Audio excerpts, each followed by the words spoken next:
You may or may not be surprised to learn that getting stuck or frustrated with free motion quilting often has less to do with the actual quilting design and more with knowing how to start and restart, where to go next, and how to deal with the bulk of the quilt.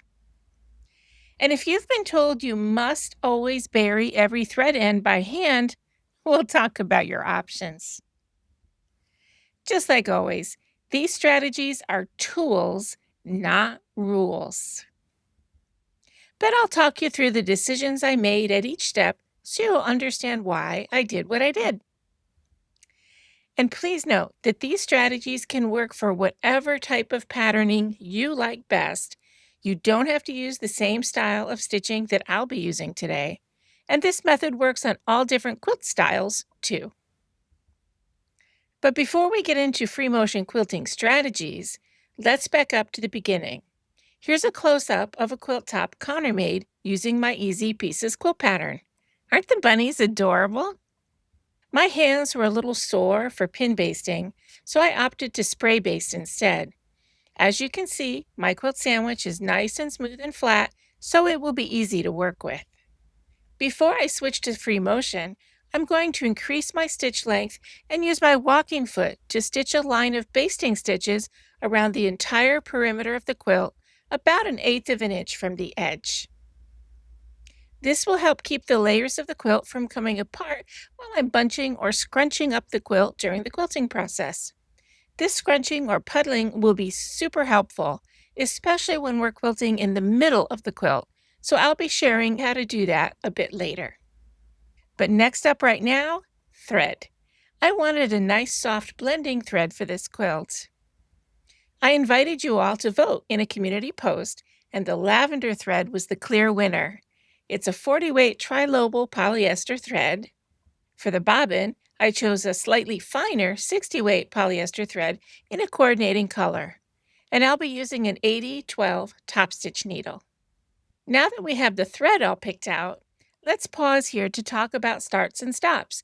We want to make sure that our stitches stay put. Let's quickly compare 3 different starting methods. For this first one, I just held my top thread down firmly so it wouldn't make a mess and started stitching.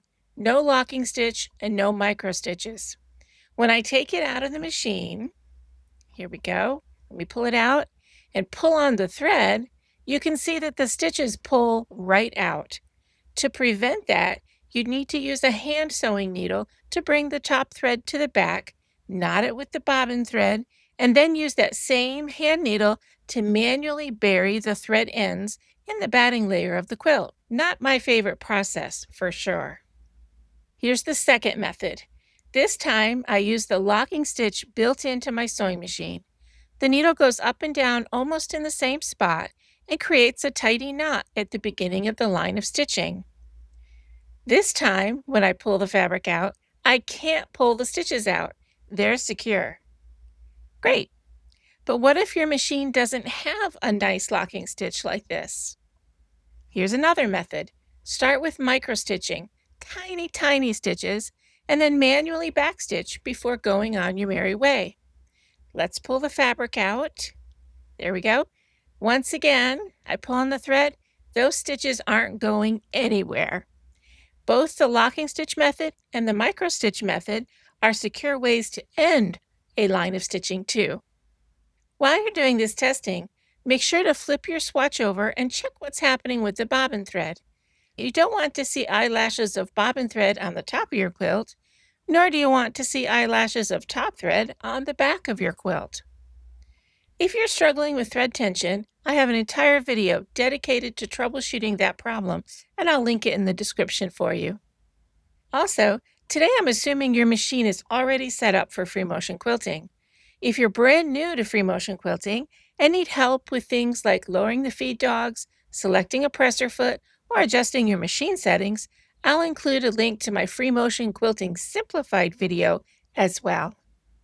Now that we've talked about starting and stopping, let's put those ideas to work on Connor's quilt. But first, a quick reminder. This isn't meant to be a free motion pattern video. It's a let's work on a real quilt video. Here's a quick bonus look at the pattern style I'll be using. I'm starting with a simple hook shape like this, echoing around the hook to get to a different area, and then rolling into a new hook. Then that hook gets echoed, and the next one started. Then I'll echo the new hook and start the next one. There's no rules about the size or direction of the hooks. Personally, I like to create variety. Now, this is a completely different quilt, but it's larger, so the scale of my quilting is also a bit larger. And it should be a little easier for you to see the stitching lines as I'm moving around the quilt. If you look closely, you'll see that sometimes I'll go back and echo around a hook a second or even a third time in order to get to a different area of the quilt. Okay, now that we're clear on how to start by making sure our stitches won't slip out of our fabric, let's talk about where on the quilt to start. There's no single best answer, so I'll walk you through my thought process for this one. Here's a mock-up of the youth or lap-sized Easy Pieces quilt. Do you see that star? That's where I'm going to start. But I don't want the full length of the quilt in my lap, so I'm going to rotate it. Here I am, ready to go. I'll keep the quilt oriented like this until I've quilted across the dark purple border like the white arrow shows, and all the way down from where my free motion foot is now to the edge of the quilt, like the second arrow shows. You can see here that I've moved on from the dark purple into the lighter purple. Now that I've quilted where the star is on the image, I'm working my way down the first column. I'm angling the quilt like this so that I won't have the full length of the quilt in my lap.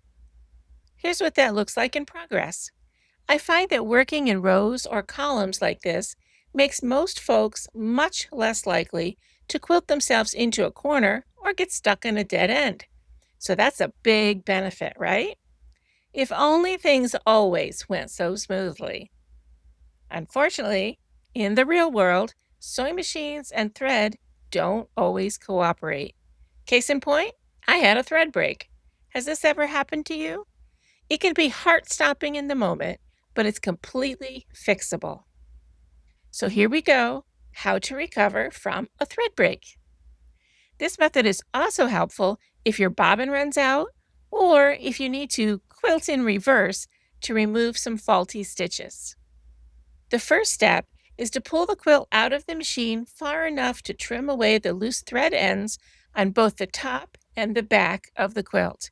Then we can slide the quilt back into the machine. I like to resume stitching about a half an inch from where the previous stitching stopped so that I can stitch right on top of it. This will help keep both the previous stitches and the new stitches from sliding out of the fabric.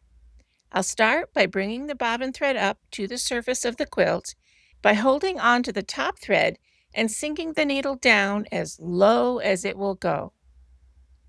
Next, still holding on to the top thread, I'll raise the needle as high as it will go. The bobbin thread should pop right through to the surface. This photo shows the next step, sliding both threads underneath the presser foot and holding them tightly until they've been secured with a few stitches. This is important because if you let go too soon, they'll make a bird's nest on the back of the quilt. Then I'll use the micro stitch and manual backstitch method to stitch on top of the previous line of stitching. The overlapped area looks messier than usual in this photo because I went over it 3 times trying to make sure the overlap would show up on camera. And unfortunately, I kind of overdid it. Normally, it would be much less noticeable. But either way, after the overlap, I can resume my regular stitching. If you prefer, you can use a hand needle to bury these thread tails, but I just like to clip them right next to the surface of the quilt. Those threads aren't going anywhere. And check this out. Even though I triple stitched that overlap for the video, the stitching still blends in quite well once it's more than 6 inches away from your nose. Here's a quick review with Connor holding the phone in front of me so you'll be able to see nice and close. I've trimmed the loose thread tails on the front and the back, and now I'm bringing up the bobbin thread to the surface by holding tightly to the top thread and going down and then up again. Sorry about my hand kind of being in the way. There we go. I've got the threads both underneath my presser foot, and I'm still holding on tightly to those thread tails. Here's my tiny, tiny micro stitches right on top of the previous stitching. And then once that overlap is complete, off I go. Easy as that. Okay, back to the quilt. I work towards myself on column 1, so now I'm working away from myself on column 2. And here's what it looks like on our diagram. Here I've flipped the quilt over so that you can see what the stitching looks like so far on the back of the quilt. What I want you to notice is even though I'm stitching in columns, I won't have a harsh line or division between the columns because I'm keeping the edges where the columns join each other nice and soft and irregular instead of sticking closely to the edges of the patchwork as I'm quilting. And here's the first 2 rows done. And here's the third column. Now I'll be stitching towards myself again, but still keeping the quilt kind of on a slant so it's not all in my lap. Now that I've reached the midpoint of the quilt, I'm going to rotate it so that I'll never have more than half of the quilt between me and the machine. I find this a really helpful step in managing the bulk of the quilt. While we're talking about managing the bulk of the quilt, I want to call your attention to something really important. If you're just looking at the diagrams I've shown you so far, you might picture a quilt laying flat on my table while I'm quilting, but nothing could be further from the truth. If your quilt is mostly laid out flat, you'll be pulling against the weight of the whole quilt with every movement. Not only can that be exhausting, it can also contribute to irregular stitch length. But if you scrunch or puddle up the quilt, you move just the area around your hands. So much easier.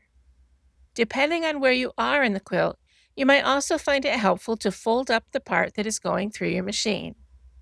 Switching back to our flat diagram, here's the next column that I'll stitch, and here's the last column. Again, this works really well for me, but the most important thing is to find a stitching path that feels the most comfortable or least difficult for you. If you enjoyed this video, would you consider sharing it with a quilty friend who might find it helpful? And if you haven't seen my earlier videos on setting up your machine and finding your most natural movement type, I've linked both videos for your convenience. Happy quilting, everyone!